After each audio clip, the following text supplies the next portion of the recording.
Los cuadros patológicos representan campos.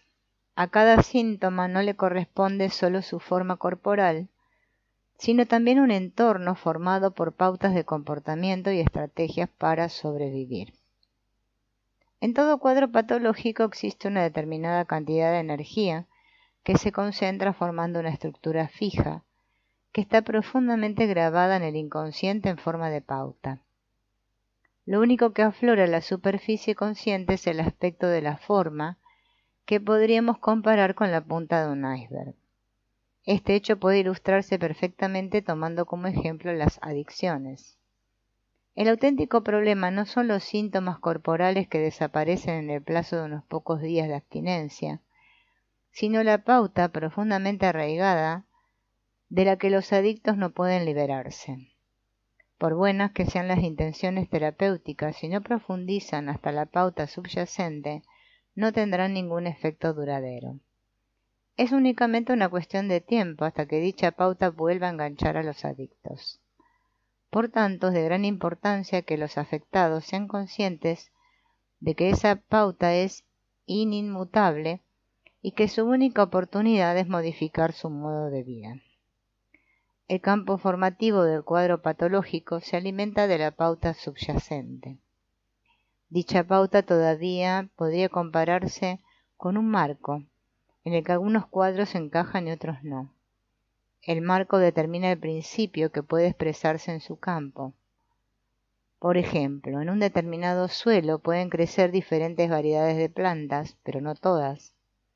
Espárragos y palmeras necesitan un suelo arenoso, mientras que los abetos y los pinos prefieren otro tipo de suelo. Todas las plantas que prosperan en un suelo determinado deben reflejar su principio fundamental, que en el caso de la arena es la frugalidad.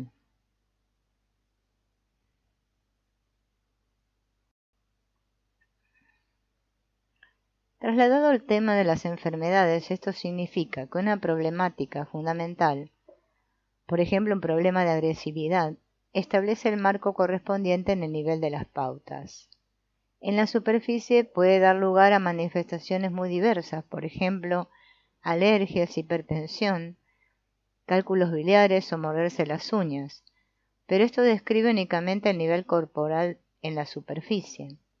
En el plano del comportamiento, la misma pauta puede expresarse de formas muy distintas: frecuentes accesos de ira, una actitud enérgica frente a los propios instintos, o una aproximación ofensiva a los temas que quedan en la sombra. Asimismo, en el plano psíquico, dicha pauta podría traducirse en distintas formas: fantasías agresivas de tipo sexual, pensamiento radical en general cuyas raíces se dirigen hacia un ámbito principalmente oscuro. En el plano espiritual podríamos hablar de sentimientos de agresividad dirigidos contra uno mismo, fantasías autodestructivas o depresiones, así como una radical vida emocional y de sensaciones. En cada plano existen vehículos de expresión muy diversos, aunque todos ellos deben encajar en el marco de las posibilidades prefijadas por la pauta básica.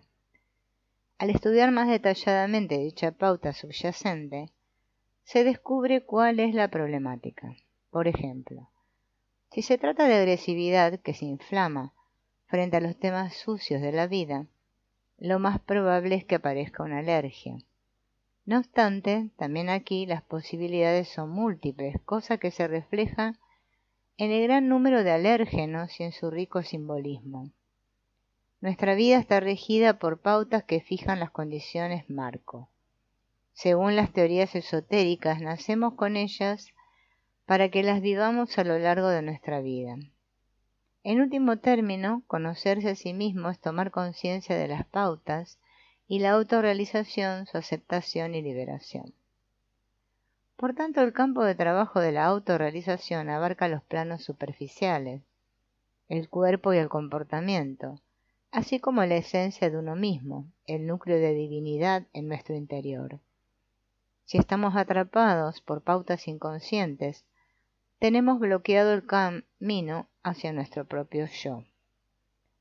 El camino empieza en la superficie y a partir de los cuadros sintomáticos que pueden verse y notarse, infiere estructuras psíquicas profundas. Otro camino de acceso a las pautas es la genética. El código genético del ADN contiene toda la información sobre nosotros, no solo el marco de condiciones corporales, sino también las de nuestro comportamiento. Por tanto, en él deberían hallarse a sí mismo, sino que en él reinan la sincronicidad y la analogía, tal como ponen en evidencia los sueños.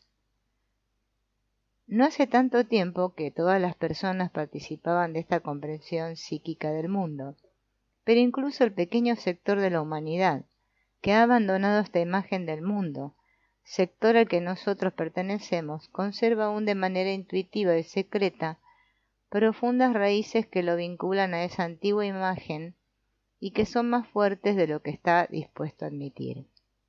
El simbolismo ancestral sigue vivo. Quizá nos avergonzamos de ello y lo ponemos en la picota, tachándolo de prejuicio y superstición, pero seguimos aferrándonos a él.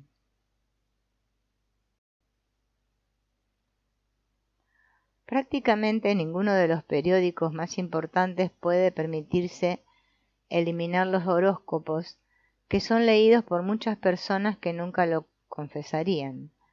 Aún seguimos acudiendo a los funerales vestidos de negro, aunque no haya ninguna razón lógica para ello. El color que simboliza la ira es el rojo y no el amarillo, por ejemplo.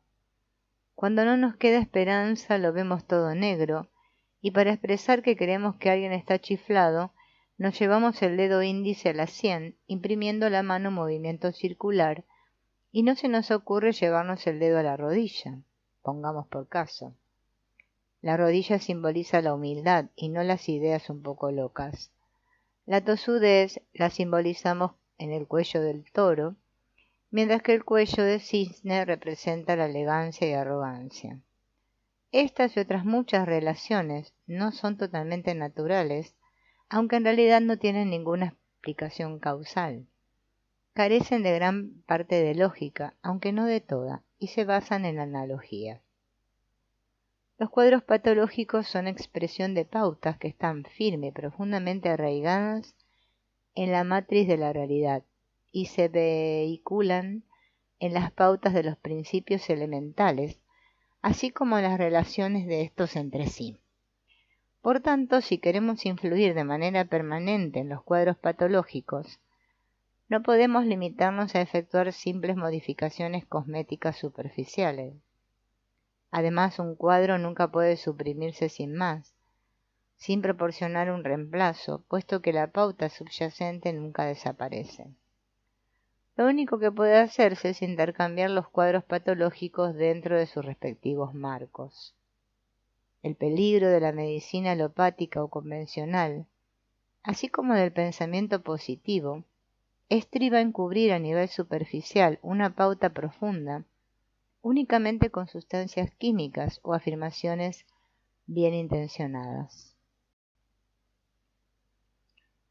La verdadera sanación exige que se ofrezca una alternativa dentro del marco de la pauta ya existente.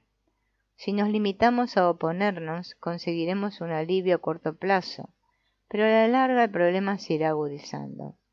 La lucha hace involuntariamente al enemigo aún más fuerte, por lo que cada vez deben erigirse muros más altos para contenerlo. Por ejemplo, si se combate una erupción cutánea con cortisona, la afección desaparecerá, como por arte de magia, pero la correspondiente energía será desviada hacia órganos más profundos, especialmente hacia los pulmones, que son importantes órganos de contacto junto con la piel. Cuanto más luchemos contra la erupción a nivel cutáneo, tanto más crece el potencial de enfermedad en el nivel profundo, así como con las medidas defensivas. En principio ocurre algo parecido cuando se intenta combatir la tristeza con palabras alegres.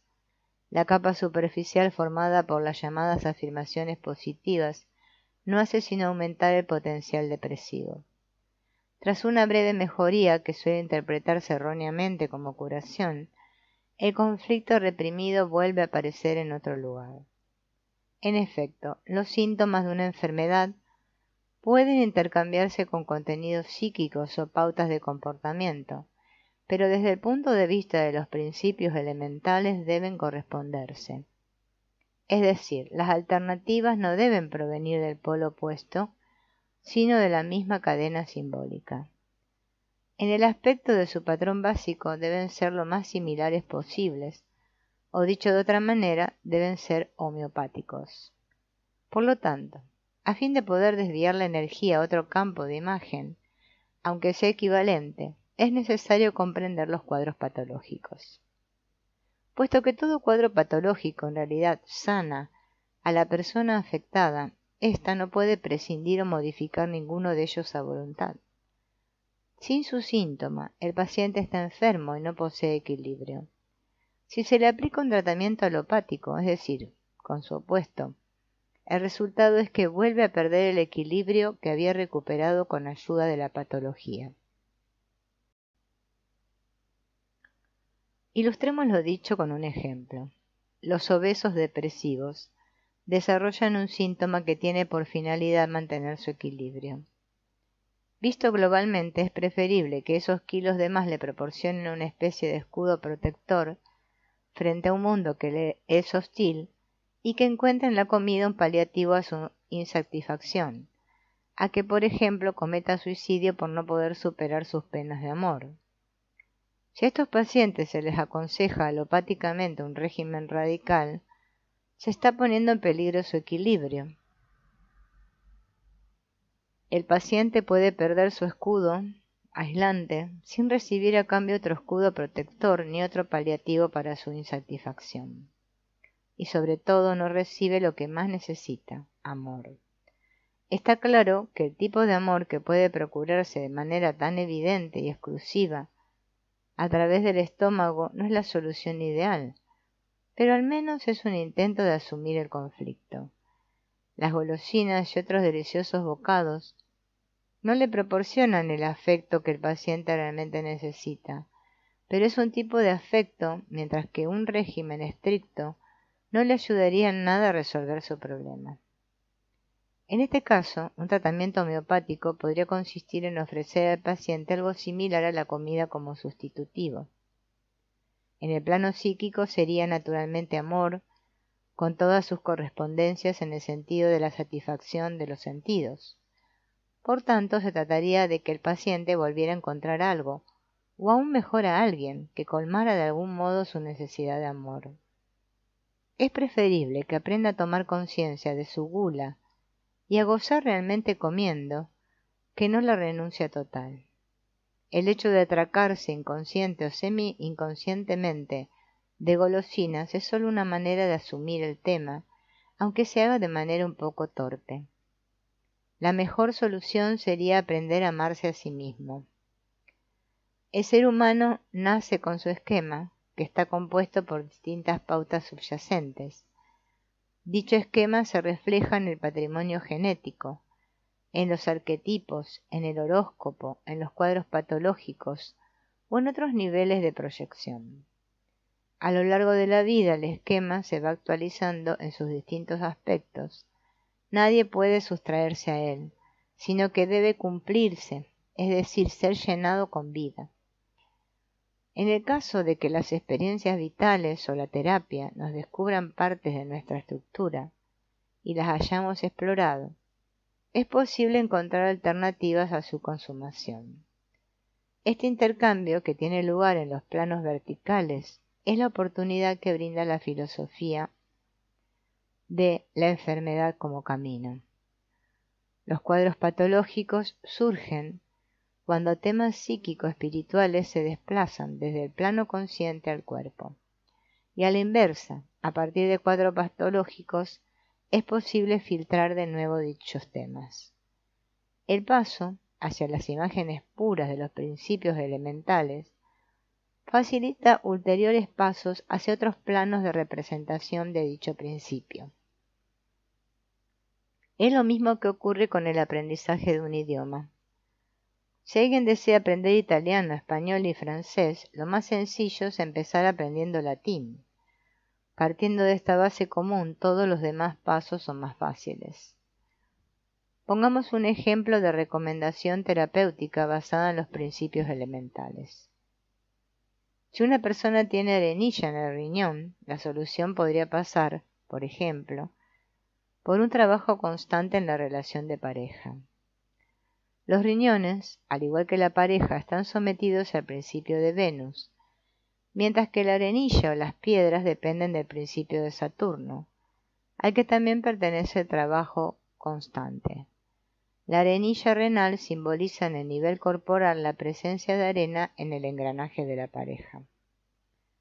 Los afectados deben enfrentarse con los dos principios que se han manifestado corporalmente, y únicamente puede elegir el plano en el que hacerlo.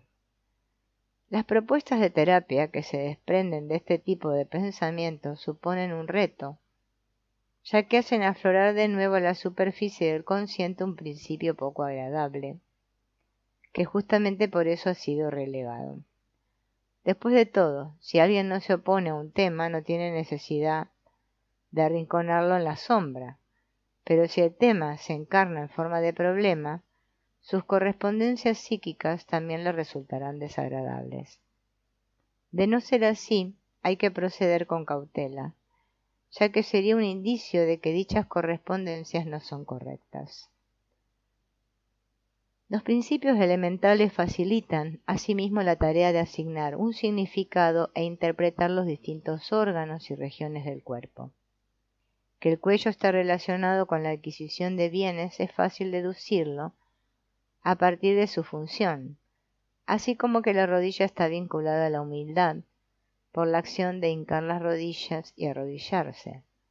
No obstante, para saber que los riñones tienen que ver con la pareja, es necesario conocer los principios elementales. También podría deducirse a partir de la función renal, pero para ello deberían poseerse conocimientos médicos. La enfermedad no es más que la manifestación problemática de una pauta. De este modo, el paciente se ve obligado a vivir la pauta que le desagrada y que se niega a aceptar conscientemente. La vivencia consciente de una pauta es un ritual. Por tanto, una enfermedad es un ritual inconsciente, es decir, sumergido en la sombra, y el primer paso para la sanación es hacer aflorar de nuevo dicho ritual en el consciente. Para ello resulta de gran ayuda hacer de manera consciente y voluntaria aquello a lo que de todos modos el cuadro patológico nos impele.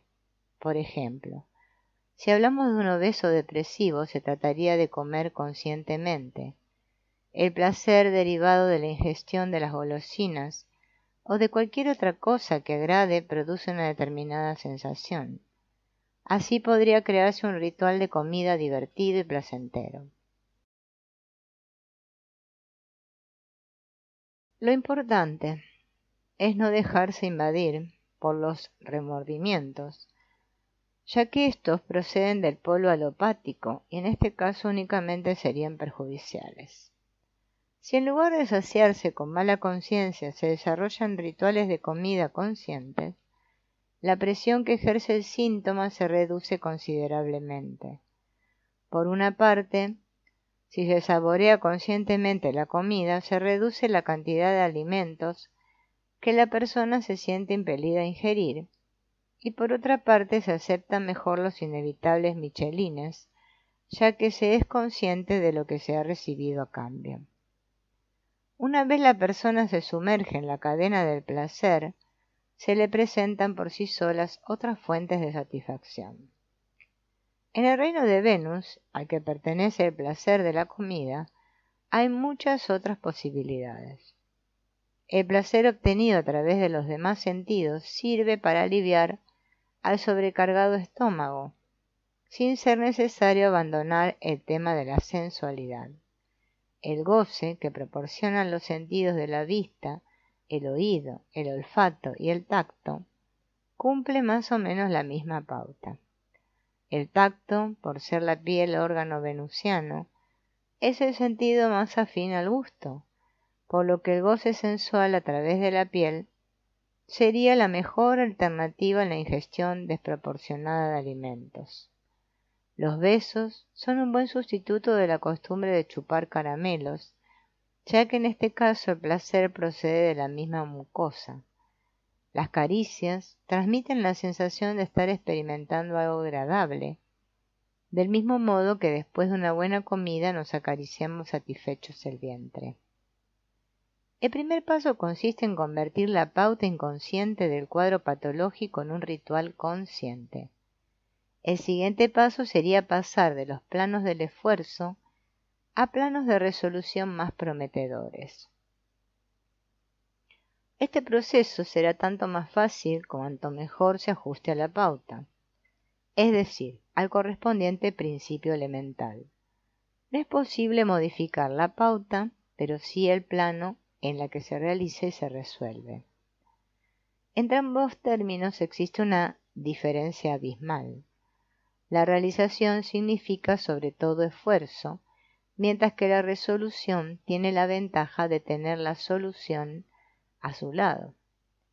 En el ejemplo anterior, el de los obesos depresivos, la realización podría consistir en someterse a un programa de masajes, que a fin de cumplir las exigencias del principio de Venus, no deberían ser ni fatigosos o dolorosos, sino agradables. Por su parte, la resolución e incluso la solución del problema podría ser el amor que abarca el cuerpo, el alma y la mente. Las resoluciones no tienen un fin determinado, no aspiran a lograr algo, sino que surgen de una necesidad interior y afectan al individuo en su totalidad. Además, cumplen el principio de manera amplia y fundamental.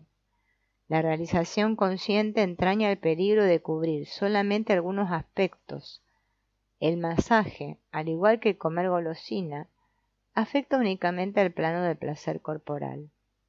Por su parte, la realización inconsciente puede abarcar a la persona en su totalidad, pero abordará el tema de manera menos profunda.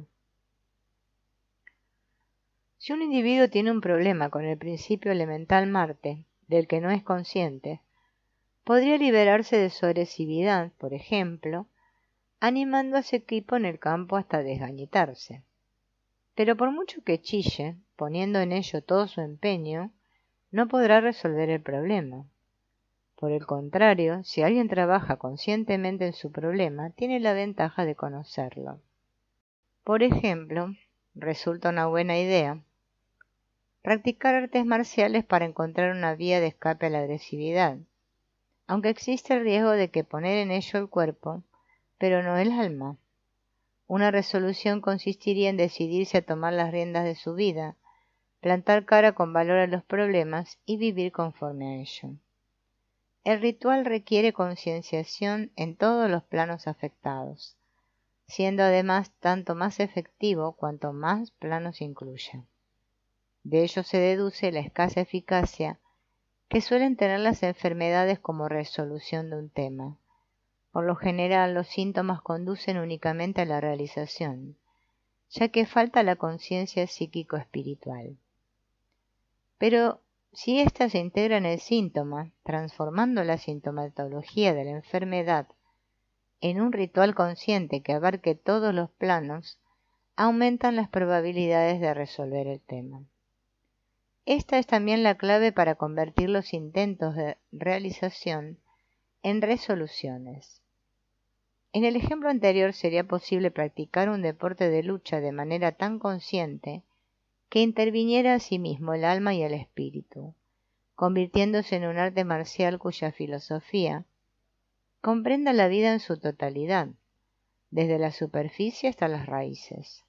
De este modo se produciría espontáneamente una actitud sincera frente al tema agresividad, de modo que la energía de Marte abriera nuevos horizontes en otros ámbitos de la vida y permitiera así a la persona vivir con coraje. Cuando los cuadros patológicos son un estímulo para dar a la vida carácter ritual, no solo contribuyen al conocimiento de uno mismo, sino también a la autorrealización, por lo que el objetivo del camino de desarrollo es convertir la vida en su totalidad en un ritual consciente. Cada persona posee su propio cuento, tanto si sueña consciente o inconscientemente en sus imágenes. Poner al descubierto este cuento puede ser de gran ayuda en el camino que conduce a la interpretación de la pauta de la enfermedad, así como para percibir el significado de la pauta global de la existencia. Además, los cuentos permiten comprender el modelo estratificado de las pautas. Los cuentos de príncipes y de encantamientos, por ejemplo, los recopilados por los hermanos Grimm, constituyen en esencia un modelo a gran escala del camino del alma hacia la perfección. El héroe debe abandonar el hogar, en ocasiones huyendo de una terrible madrastra o de la miseria. Seguidamente debe superar las pruebas que se le van presentando hasta encontrar finalmente su media naranja, con la que se une en una boda alquímica y alcanza la inmortalidad. Este es el modelo que siguen la mayoría de los cuentos, reflejo a su vez del camino espiritual que deben recorrer todas las personas. El significado de la gran cantidad de cuentos radica en la gran cantidad de diferentes arquetipos individuales que se superponen al modelo básico y que representan trayectorias vitales personales.